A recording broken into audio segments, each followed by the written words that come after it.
Saudara-saudara, kita telah membahas konsep dilahirkan kembali. Pada bagian ini kita akan membahas konsep keselamatan di dalam Kristus. Kita pahami bahwa manusia diselamatkan melalui anugerah Tuhan. Tuhan lebih dahulu mengatur agenda dan menuntut manusia untuk memberi respon dalam iman dan pertobatan, baik awalnya dan berkesinambungan. Allah bekerja dengan umat manusia dalam suatu hubungan perjanjian. Ada hak dan tanggung jawab. Keselamatan ditawarkan kepada semua manusia. Kematian Yesus berurusan dengan masalah dosa dari ciptaan Allah yang telah jatuh. Allah telah menyediakan jalan dan menginginkan semua yang diciptakan menurut gambarnya untuk menanggapi kasih-Nya melalui karya pengorbanan Kristus. Saudara-saudara, Alkitab mencatat dua masalah yang berbeda di sini. Menerima jaminan keselamatan sebagai kesempatan untuk hidup sia-sia, atau mendorong orang-orang yang sudah dilahirkan kembali untuk tetap setia, bertekun, dan berjuang mengerjakan keselamatannya. Namun masalahnya adalah bahwa ada beberapa orang Kristen yang salah dalam memahami hal ini, lalu membangun sistem pemahaman teologi menurut keinginan pribadinya. Jika kita perhatikan realitas hidup hari ini, fakta membuktikan bahwa banyak orang Kristen sangat membutuhkan kabar tentang jaminan keselamatan di dalam Kristus. Ada orang Kristen yang cenderung memilih salah satu kebenaran dan mengabaikan atau mendepresiasi kebenaran yang berlawanan. Misalnya, apakah keselamatan adalah keputusan awal untuk percaya kepada Yesus Kristus atau merupakan komitmen pemuridan seumur hidup? Apakah keselamatan adalah pemilihan dengan cara kasih karunia dari Allah yang berdaulat, atau iman dan respon pertobatan pada bagian manusia untuk tawaran ilahi? Atau apakah keselamatan sekali diterima tidak mungkin hilang? Atau apakah ada kebutuhan untuk tetap tekun menjaga dan mengerjakan keselamatan secara terus-menerus? Kita berada di kelompok yang mana? Untuk menjawab pertanyaan ini, kita perlu terlebih dahulu memahami konsep keselamatan dari sudut pandang Alkitab. Para teolog telah menggunakan istilah soteriologi yang merujuk pada konsep keselamatan manusia. Kata soteriologi berasal dari kata Yunani soteria yang berarti pembebasan, kelepasan, keselamatan, dan logos berarti kebenaran, firman, atau ajaran. Jadi soteriologi adalah kebenaran atau pengajaran tentang keselamatan. Ini merupakan pokok yang paling luas dibahas dalam Alkitab karena keselamatan merupakan tema pokok Alkitab. Kemudian ada kata kerja sozo yang arti dasarnya ialah menjadi sehat, menyembuhkan, menyelamatkan, mengawetkan. Dalam kaitannya dengan manusia, berarti menyelamatkan dari kematian atau mempertahankan kehidupan. Dalam Perjanjian Lama dapat dilihat dari kata Ibrani yasa, yang berarti kemerdekaan dari larangan-larangan dan ikatan-ikatan, yaitu melepaskan dari kehancuran moral karena dosa dan memberi kemenangan. Kata ini digunakan 278 kali dalam Perjanjian Lama. Kemudian ada kata shalom yang berarti damai, sehat, sejahtera. Kata ini digunakan 68 kali. Dan ada kata salem yang berarti persembahan syukur bagi kebebasan sesuai dengan perjuangan. Dari pemakaian ini, mayoritas pengertiannya menunjuk pada pembebasan yang dilakukan oleh Allah. Lalu muncul pertanyaan, siapa sajakah yang diselamatkan? Ketika Allah mengutus manusia untuk mati, Apakah ia mengutus Yesus untuk mati hanya demi mereka yang dipilihnya atau untuk semua orang?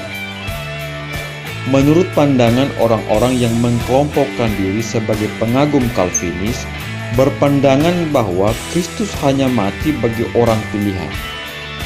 Beberapa ayat yang sering dikemukakan adalah Matius 1 ayat 21, Yohanes 10 ayat 15, Yohanes 10 ayat 25 sampai ayat yang ke-26. Sedangkan menurut pandangan orang-orang yang mengkelompokkan diri sebagai pengagum Armenian, berpandangan bahwa Kristus mati untuk semua orang. Ayat-ayat yang dipakai adalah Yohanes 1 ayat 29, 1 Yohanes 2 ayat 2, 1 Yohanes 4 ayat 14, 1 Timotius 2 ayat 6, 2 Korintus 5 ayat 14 sampai 17, Ibrani 2 ayat 9. Saudara-saudara, perhatikan bahwa kedua kelompok ini sama-sama menggunakan ayat Alkitab. Lalu sekarang muncul pertanyaan, kita ada di pihak yang mana? Saudara-saudara, kita tidak harus memilih di antara dua kutub yang kontradiktif ini. Cara untuk mengungkapkan hal ini adalah bahwa Kristus datang untuk menebus semua orang, tetapi khasiat penebusannya hanya berlaku bagi orang-orang yang percaya kepada Kristus. Jadi, baik kaum Calvinis dan kaum Arminian sebenarnya percaya pada pilihan Allah, namun cara mereka mengerti pilihannya yang berbeda-beda.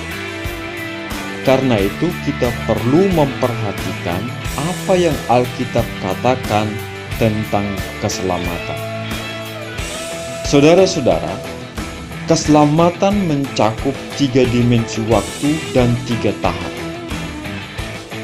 3 dimensi waktu yang saya maksudkan adalah yang pertama, waktu lampau, yaitu kita sudah diselamatkan dari hukuman dosa melalui pengorbanan Kristus. Ini disebut pembenaran. Titus 3 ayat 5, Roma 8 ayat 24, Efesus 2 ayat 5. Kedua, waktu kini atau waktu sekarang. Kita sedang diselamatkan dari kuasa dosa. Ini disebut penyucian.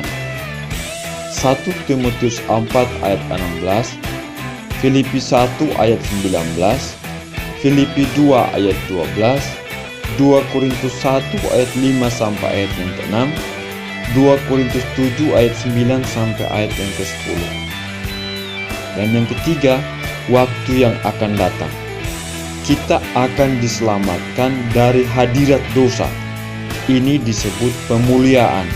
Ibrani 9 ayat 27 sampai ayat yang ke-28, 1 Petrus 1 ayat 5, Roma 13 ayat 11. Dan tahapan yang saya maksudkan adalah seperti ini.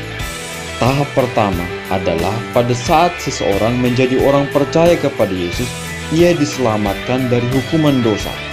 Efesus 2 ayat 8, Titus 3 ayat 5. Dan tahap kedua adalah kini orang percaya tersebut diselamatkan dari kuasa dosa dan dikuduskan serta dipelihara. Ibrani 7 ayat 25. Dan tahap 3 adalah orang percaya akan diselamatkan dari adanya pengaruh dosa di sorga kelak. Roma 5 ayat 9 sampai ayat yang ke-10. Saudara-saudara, sekarang kita masuk pada poin berikut, yaitu apa yang dikenal dengan konsep pilihan Allah dan predestinasi. Yang dimaksud dengan konsep pilihan Allah ialah perbuatan Allah memilih mereka yang akan diselamatkan. Dasar pilihan adalah karakter Allah sendiri yang meliputi kasih Allah, Efesus 1 ayat 4 sampai ayat ke-9. Sebab di dalam Dia Allah telah memilih kita sebelum dunia dijadikan, supaya kita kudus dan tak bercacat di hadapannya. Dalam kasih Ia telah menentukan kita dari semula oleh Yesus Kristus untuk menjadi anak-anaknya sesuai dengan kerelaan kehendak-Nya. Yang berikut adalah hikmat Allah. Yudas 25. Allah yang esa, juru selamat kita oleh Yesus Kristus, Tuhan kita. Bagi Dia adalah kemuliaan, kebesaran, kekuatan, dan kuasa sebelum segala abad, dan sekarang dan sampai selama-lamanya. Yang berikut adalah kemahatauan Allah. Pemazmur berkata dalam Mazmur pasal 139 ayat 1 sampai ayat 6, Engkau menyelidiki dan mengenal aku. Engkau mengetahui kalau aku duduk atau berdiri. Engkau mengerti pikiranku dari jauh. Engkau memeriksa aku. Kalau aku berjalan dan berbaring, segala jalanku kau maklumi. Sebab sebelum lidahku mengeluarkan perkataan, sesungguhnya semuanya telah kau ketahui ya Tuhan. Dari belakang dan dari depan Engkau mengurung aku, dan Engkau menaruh tanganmu ke atasku. Terlalu ajaib bagiku pengetahuan itu, terlalu tinggi tidak sanggup aku mencapainya. Pertanyaan selanjutnya adalah, kapan pemilihan itu terjadi? Saudara-saudara, Alkitab mengajarkan bahwa Allah sudah memilih siapakah orang-orang yang akan diselamatkannya pada masa lampau sebelum dunia dijadikan. Efesus 1 ayat 4 sampai ayat yang ke-6. Sebab di dalam Dia Allah telah memilih kita sebelum dunia dijadikan, supaya kita kudus dan tak bercacat di hadapan-Nya. Dalam kasih Ia telah menentukan kita dari semula oleh Yesus Kristus untuk menjadi anak-anak-Nya sesuai dengan kerelaan kehendak-Nya, supaya terpujilah kasih karunia-Nya yang mulia yang dikaruniakannya kepada kita di dalam Dia yang dikasihi-Nya. Roma pasal 8 ayat 29 sampai ayat yang ke-30. Semua orang yang dipilihnya dari semula, mereka juga ditetapkannya dari semula untuk menjadi serupa dengan gambaran anaknya, supaya ia anaknya itu menjadi yang sulung di antara banyak saudara. Dan mereka yang ditentukannya dari semula, mereka itu juga dipanggilnya. Dan mereka yang dipanggilnya, mereka itu juga dibenarkannya. Dan mereka yang dibenarkannya, mereka itu juga dimuliakannya. Ajaran Alkitab tentang pilihan berkaitan erat dengan istilah predestinasi. Pilihan mengawali predestinasi. Jadi dasar dari predestinasi adalah pilihan Allah. Kita juga perlu mengetahui pengertian predestinasi dalam sejarah gereja. Ada beberapa pandangan yang berhubungan dengan predestinasi. Namun yang paling mengemuka adalah pandangan dua kelompok ini, yaitu pandangan Calvinis dan pandangan Arminian. Menurut kaum Calvinis, ajaran Calvinis tentang predestinasi diperlihatkan secara umum dalam 5 pandangan utamanya. Yang pertama, yaitu keburukan total umat manusia secara moral dan spiritual. Menurut Calvinis, akibat dosa asal, maka semua manusia mengalami kerusakan total sehingga ia tidak sanggup meresponi panggilan Allah. Itu didasarkan pada Efesus pasal 2 ayat 1 sampai ayat yang ketiga. Kedua, ketentuan tak bersyarat. Calvinis berpandangan bahwa Allah berdaulat untuk menentukan orang yang dipilihnya. Allah tidak harus tunduk atau menghiraukan keberatan manusia terhadap keputusan dan tindakannya.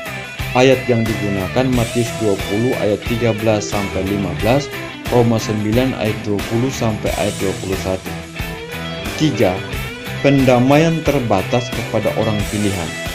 Calvinis berpandangan bahwa pilihan Allah didasarkan pada kerelaannya, bukan usaha atau kerelaan manusia.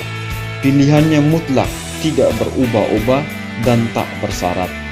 Ayat yang dikutip adalah Keluaran pasal 33 ayat 19, Efesus 1 ayat 4. 4.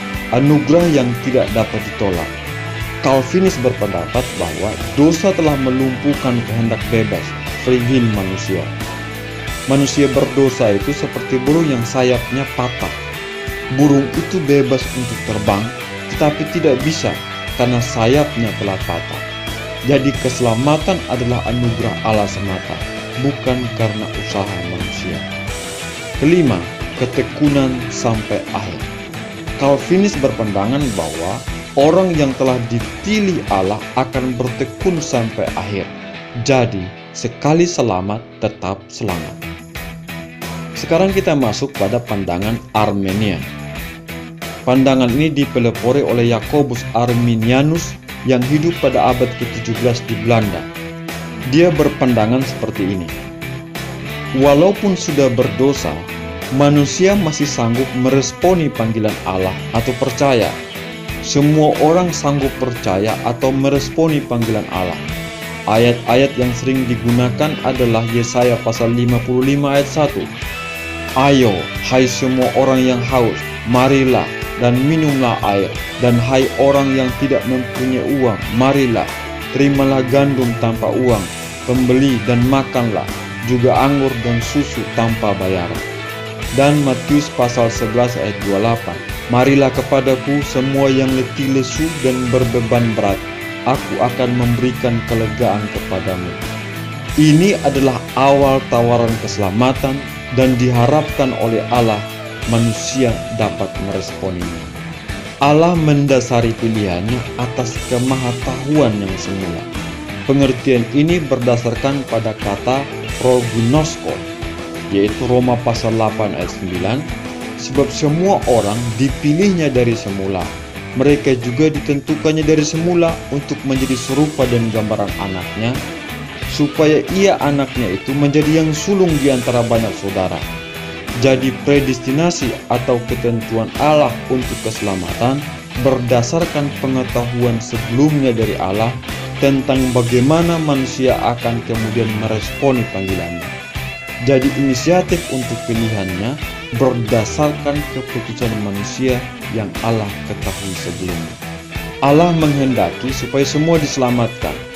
Yesaya pasal 33 ayat 11. Katakanlah kepada mereka, demi aku yang hidup, demikianlah firman Allah, aku tidak berkenan kepada kematian orang fasik, melainkan aku berkenan kepada pertobatan orang fasik itu dari kelakuannya, supaya ia hidup. Bertobatlah dari hidupmu yang jahat itu. Mengapa kamu akan mati, hai kaum Israel? 2 Petrus 3 ayat 9. Tuhan tidak lalai menepati janjinya. Sekalipun ada orang yang menganggapnya sebagai kelalaian, tetapi ia sabar terhadap kamu karena ia menghendaki supaya jangan ada yang binasa, melainkan supaya semua orang berbalik dan bertobat.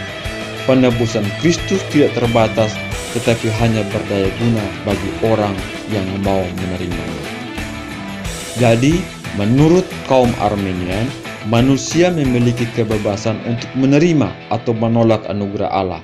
Orang yang sudah selamat masih ada kemungkinan kehilangan keselamatannya.